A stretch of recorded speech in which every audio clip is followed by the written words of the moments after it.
তো এই চাদরটা নোংরা, এটাকে কাচা হবে, যার জন্য এটা তুলে নিচ্ছি। এটা কাঁচা এবার নতুন চাদর মানে ভালো পরিষ্কার চাদর, কাঁচা চাদর বিছানো হবে।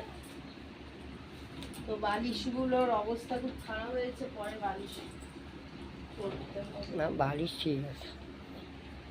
বালিশগুলো রোদে দিয়েছিলাম কালকের আমি।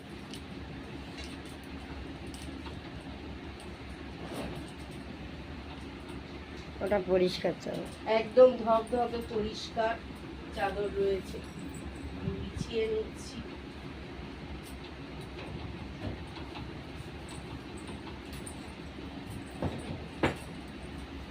জানালাটাও খুলে দেবো, খুলে দে, খুলে দে। গরম পড়েছে। তো এইখানটা আমি কিন্তু ভিডিও করি, এই রুমটাতে বসে। তোমরা কালকে শপিং এর ভিডিওটা দেখিয়েছিলে।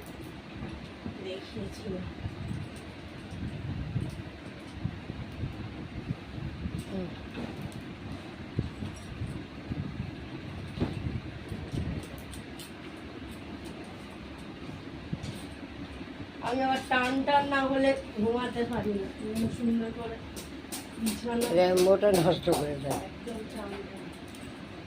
র্যাম্বো একটু পরে এসে সব গুটিয়ে দেবে, আর কিছু করার নেই, আবার করতে হবে। আর এই যে রান্নাটা গোছানো হয়েছে কালকে, এখন আলমারিটা হবে পরে বন্ধুরা দেখ। এই তো আলু ছাড়াচ্ছি, আলু ছাড়ানোর পর আলুটা কাটবো, মশলাটা কাটবো, আদা রসুন পেঁয়াজ এই ঘরের সব কাজগুলো করে নিচ্ছে। তারপর এক জায়গায় বেরোনোর আছে, এরপরে ঠাকুরের নাম নেওয়ার আছে। ঠিক আছে, আর একটু চা করে খাবো। ঠিক আছে, তো টাটা।